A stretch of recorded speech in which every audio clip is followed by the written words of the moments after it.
Welcome two movie से motivation channel. मैं आपके लिए मोटिवेशनल और इंस्पिरेशनल मूवी स्टोरी इस चैनल पर लाता हूं, जिससे आप अपने लाइफ में कुछ सीख सकें और आगे बढ़ सकें।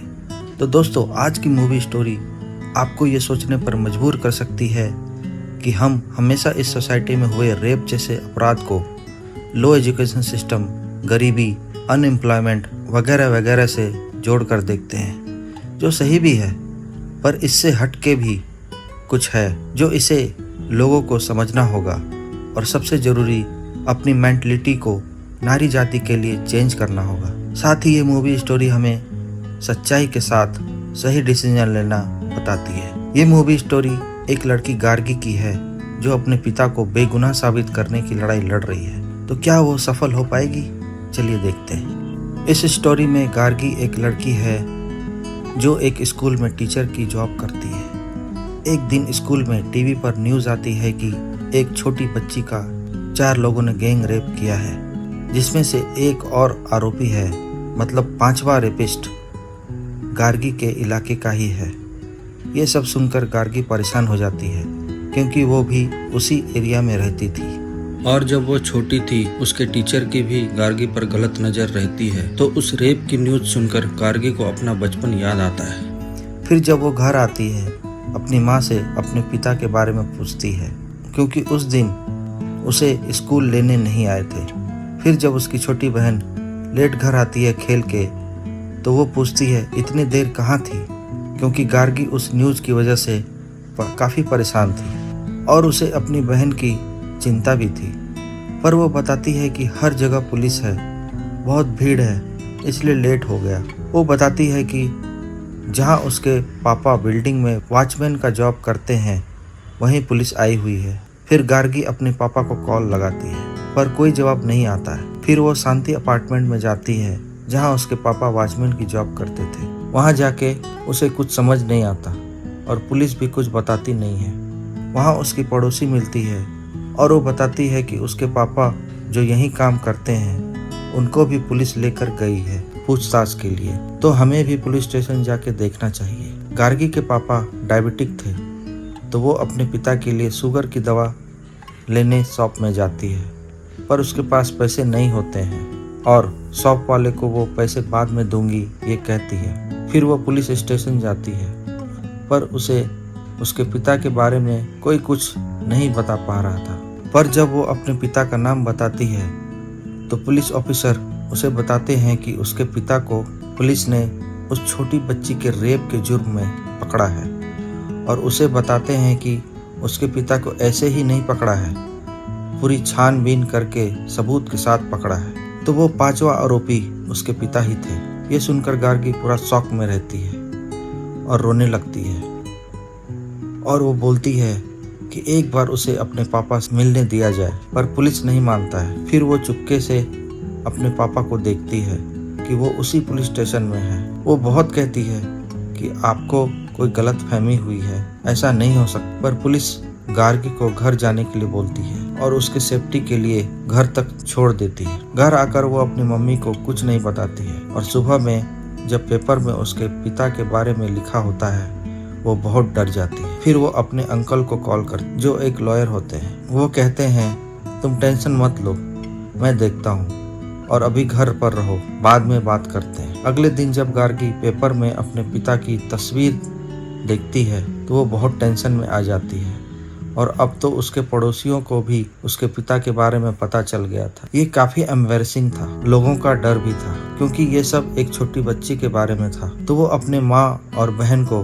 घर में बंद करके कहीं निकलती थी। उसके घर के बाहर बहुत सारी भीड़ रहती है रिपोर्टर्स की, और वो उनसे बचते बचाते कोर्ट पहुंचती है। वहाँ उसे वही दवाई दुकान वाला आदमी मिलता है। वो बताता है कि मैं वैसे तो वकील हूँ, बस पार्ट टाइम के लिए मेडिसिन शॉप में काम करता हूँ, और वो गार्गी के अंकल के यहाँ ही काम करता था। ये केस काफी सेंसिटिव था, और जो भी वकील गार्गी के पिता का केस लेता, उस पर बहुत प्रेशर आना था, जिससे ये केस कोई भी वकील लेना नहीं चाहता था और उसके अंकल ने भी ये केस लेने से इनकार कर दिया क्योंकि उनको अपनी रेपुटेशन की चिंता थी। उनको लगता है कि अगर वो केस लेंगे तो उनकी बदनामी होगी। फिर गार्गी वहाँ से निराश होकर जाने लगती है। तभी वो आदमी उसे बताता है कि आप गवर्नमेंट वकील को हायर कर सकती हो, जिसका कोई केस नहीं लेता वो सरकारी वकील हायर कर सकता था। और जब वो वहाँ जाती है, वहाँ के वकील सब टाइम पास करते दिखते हैं, कोई काम का नहीं होता है। फिर गार्गी वहाँ से निकलकर घर आ जाती है। ये देखकर वो मेडिकल वाला भी दुखी होता है कि इस लड़की का कोई मदद नहीं कर रहा है। उसे भी लगता है कि उसके पिता बेगुनाह हैं। और फिर वो रात में गार्गी के घर आता है और बोलता है कि मैं आपका केस लेना चाहता हूँ। इसके बाद वो गार्गी के पिता का केस ले लेता है, पर उसके बॉस बोलते हैं कि ये तुमने अच्छा नहीं किया। अगर ये केस हार गए तो कोई भी तुम्हें आगे से केस नहीं देगा और तुम्हारा करियर भी बर्बाद हो जाएगा। पर ये कहता है कि सर, वैसे भी मेरे पास कोई काम नहीं है और ना ही फ्यूचर। मेरे पास कुछ खोने के लिए नहीं है तो कोई फ़र्क नहीं पड़ता मुझे। इसने आज तक कोई केस नहीं लड़ा था और टेंशन से हकलाता भी था।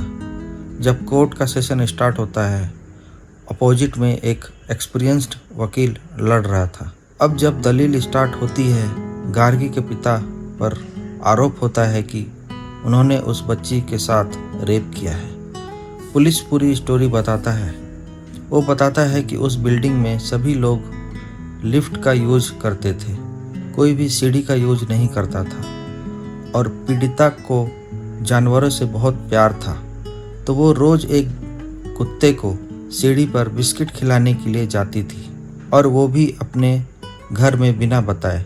पर वो आदमी जो कुत्ते को लाता था, उसकी नीयत खराब थी, तो वो अपने दोस्तों के साथ मिलकर एक दिन मौका पाकर सभी ने उस बच्ची के साथ गैंग रेप किया।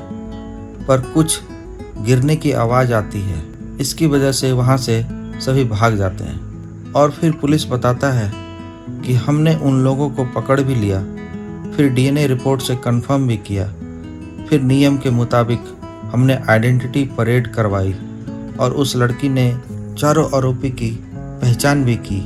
लेकिन फिर उस वक्त उस बच्ची ने अपने पिता को कुछ बताया। फिर हमने इस केस की फिर से छानबीन की तो पता चला कि उस दिन ब्रह्मानंद, जो गार्गी के पिता हैं, उन्होंने उस बच्ची को घर पहुंचाया था। पर वो लोग 6 बजे आवाज़ सुनकर भाग गए थे और ब्रह्मानंद ने उसे 6:30 बजे घर पहुंचाया था। तो ये आधे घंटे में उसने क्या किया? फिर पुलिस ने फिर से आइडेंटिटी परेड की 5वें आरोपी के साथ और लड़की ने उनकी पहचान भी की और इस आइडेंटिफिकेशन सबूत से आरोपी ब्रह्मानंद को हिरासत में लिया गया। सब कुछ साफ है और ये साबित हो रहा है कि ब्रह्मानंद ने भी उस लड़की के साथ रेप किया है। जज वकील को कहती है कि कुछ पूछना है तो पूछो, पर वो वही क्वेश्चन पूछ रहा था जो ऑलरेडी रिपोर्ट में क्लियरली लिखा हुआ था। मगर वो घबराया हुआ था क्योंकि ये केस उसकी पहली केस थी और वो भी काफ़ी सेंसिटिव, जिसमें सभी गवाह और सबूत आरोपी को मुजरिम प्रूफ कर रहे थे। पर जज उसे थोड़ा वक्त देती है। फिर जब वो रिपोर्ट को अच्छी तरह पढ़ता है तो पता चलता है कि जब सेकेंड टाइम आइडेंटिफिकेशन परेड करवाया गया, उस लड़की की तबीयत खराब हो गई थी। तो उसे पुलिस ने एक मेडिसिन दिया जो पुलिस का ड्राइवर भी लेता था। तो उस दिन पुलिस ने उस मेडिसिन को उस लड़की के पिता से कंफर्म किया और उसे दवा दिया। और वकील पूछता है कि क्या आपने दवा का डोज पूछा था, पता किया था? चूँकि वो फार्मेसी का काम करता था तो उसे दवाइयों की नॉलेज थी। उसे पता था कि जो दवा दी गई है वो एक एडल्ट की थी, जो 9 साल की बच्ची को नहीं दिया जा सकता है। फिर ये जज को बताता है कि इस दवा की वजह से लड़की ने गलत आइडेंटिफिकेशन किया। जिस बिना पर ब्रह्मानंद को गिरफ्तार किया गया था वो गलत था। इसके बाद जज ने एक्सपर्ट से भी ये बात कंफर्म की और पुलिस को फटकार लगाई कि ऐसे कैसे आपने एक बच्ची के साथ किया। बिना डोज की जानकारी के आपने ये डिसीजन कैसे ले लिया? उसकी जान भी जा सकती थी। फिर कोर्ट फाइनली ये ऑर्डर करती है कि फिर से एक आइडेंटिफिकेशन परेड होगी और फाइनल डिसीजन लिया जाएगा, और इसके लिए 7 दिन की मोहलत देती है ताकि पीड़िता के परिवार को फिर से ये सब के लिए रेडी किया जाए। अब गार्गी और इंद्रस ब्रह्मानंद से मिलने जाते हैं। इंद्रस गार्गी के पिता से ऐसी जानकारी लेना चाहता था जो किसी को पता नहीं थी, और गार्गी अपने पिता से मिलना नहीं चाहती है। वो उन्हें फेस नहीं कर पा रही थी। फिर इंद्रस उनसे पूछता है कि आपने 6 से 6:30 के बीच में क्या किया, आप क्या कर रहे थे? तो वो बताते हैं कि उनकी 2 बेटियां हैं और बिल्डिंग में मुझे लोग नौकरों की तरह काम करवाते हैं। शाम तक वो थक जाते हैं और वो उस दिन दूसरा वॉचमैन जो उसका फ्रेंड है, उसके बेटी को लड़के वाले देखने आने वाले थे, इसलिए वो छुट्टी पर था और मुझे डबल शिफ्ट करना था। तो शाम को 6 बजे मैं लिफ्ट रूम थोड़ी शराब पीने चला गया था।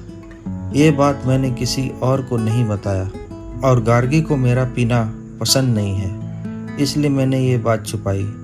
और अगर ये बात बताता तो पुलिस पता नहीं क्या करती मेरे साथ। ऐसे ही मेरे पर कौन विश्वास कर रहा है। और वो लड़की को जब होश आया तो मुझे ही उसने देखा, तो उसे लगता है कि मैं ही हूँ वो रेपिस्ट।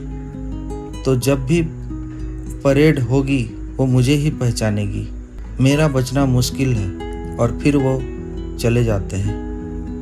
इंद्रस और गार्गी परेशान रहते हैं कि अब क्या होगा। उसके पिता सही बोल रहे हैं कि लड़की हमेशा ब्रह्मानंद को ही आइडेंटिफाई करेगी। फिर वो लोग बिल्डिंग के हर इंसान से पूछताछ करने की कोशिश करते हैं कि कहीं से कुछ जानकारी मिल जाए, पर कोई फ़ायदा नहीं होता और टाइम निकलता जाता है। फिर वो लोग डिसाइड करते हैं कि वो उस लड़की से मिलेंगे। फिर वो लोग उसके घर जाते हैं और उसके पिता से बात करते हैं। उसके पिता बताते हैं कि वो उस हादसे की वजह से उसका दिमागी संतुलन ठीक नहीं रहता है।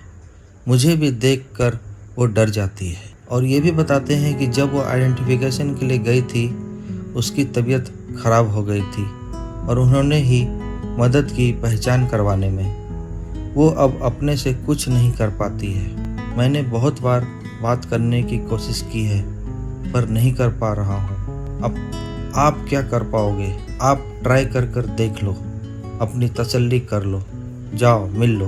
पर उसका भाई गार्गी को धक्के मार कर निकाल देता है और लड़की से मिलने नहीं देता है, और गार्गी फिर से निराश हो जाती है क्योंकि वो ही आखिरी उम्मीद बची थी सच्चाई बताने के लिए। अब गार्गी अपने बचपन के टाइम को याद करती है जब उसके टीचर ने उसके साथ गलत करने की कोशिश की थी। तब गार्गी के पिता ने उस टीचर को घर से निकाल दिया था और गार्गी को इस समाज से मुश्किलों के वक्त लड़ने की हिम्मत दी थी। और आज उसके पिता मुश्किल में हैं तो गार्गी उन्हें ये सब से निकालना चाहती है।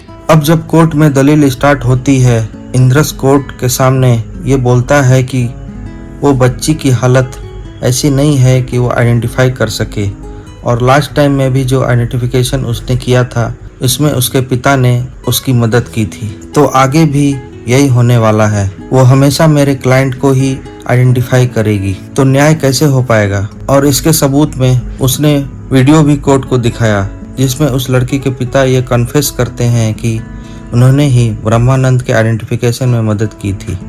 फिर कोर्ट ये फैसला लेती है कि आइडेंटिफिकेशन परेड लड़की के पिता के गैर मौजूदगी में की जाएगी। पर जब ये किया जाता है वो लड़की पूरी तरह डर जाती है और रोने लगती है। फिर उसके फादर उसे लेकर चले जाते हैं। अब जब आइडेंटिफिकेशन हो ही नहीं पाएगा तो ये जुर्म साबित नहीं हो पाएगा, क्योंकि फर्स्ट टाइम तो उसे दवा ही दिया गया था। फिर कोर्ट को ब्रह्मानंद जमानत पर छोड़ देती है। पुलिस को सही तरीके से जांच पड़ताल करने को कहती है। अब गार्गी के पिता अपने घर आ चुके थे और उस लड़की के पिता को भी ये अफसोस होता है कि उसने एक बूढ़े जिसकी 2 बेटियां हैं उस पर इल्जाम लगाया और पुलिस का साथ दिया। वो गार्गी के घर जाता है और अपनी अफसोस जाहिर करता है। इधर ब्रह्मानंद के दोस्त गार्गी के घर आते हैं तो गार्गी उन्हें बोलती है कि पापा को अपने साथ आप ले जाओ और थोड़ा ड्रिंक करने दो, उनको अच्छा लगेगा, थोड़ा माइंड हल्का होगा। और वो उनको लेके जाता है। फिर जब वो घर आता है वो बताता है बातों बातों में कि जिस दिन उस लड़की का रेप हुआ वो उस दिन उसी बिल्डिंग में थे, उसकी बेटी को कोई देखने वाला नहीं आने वाला था। फिर गार्गी उनसे पूछती है तो फिर आप कहाँ थे? वो बताता है कि उसकी बेटी ने किसी और से भागकर शादी कर ली, उनके मना करने के बावजूद। ये बात से वो काफी अपसेट थे और फिर वो ब्रह्मानंद के साथ जाते हैं और ड्रिंक करते हैं। पर जब कुछ गिरने की आवाज आती है वो उसे वहीं लिफ्ट रूम में रहने के लिए बोलते हैं। उसके बाद वो उस लड़की के पास जाता है। फिर उसके बाद क्या हुआ उसे पता नहीं, बट ये सब से वो काफी डर गया और ब्रह्मानंद ने उसे ये बात किसी को बताने से मना किया। ये सब सुनकर गार्गी को पूरी कहानी क्लियर हो जाती है और फिर जब वो अपने पिता को हाजिरी के लिए पुलिस स्टेशन लेकर जाती है उस वक्त उस लड़की को बुलाया जाता है और उसके साथ ही जज पुलिस भी रहती है और वो लड़की ब्रह्मानंद को आइडेंटिफाई कर ली और ये साफ हो जाता है कि उस दिन ब्रह्मानंद ने भी उस लड़की को घर ले जाने से पहले उसे 6 से 6:30 के बीच रेप किया था। और ऐसे गार्गी सच्चाई का साथ देती, चाहे उसे गलत साबित करने के लिए उसने कितनी भी मेहनत क्यों ना किया हो, वो सच्चाई के साथ रहती है और उस लड़की को इंसाफ मिलता है और ये कहानी यही खत्म हो जाती है। दोस्तों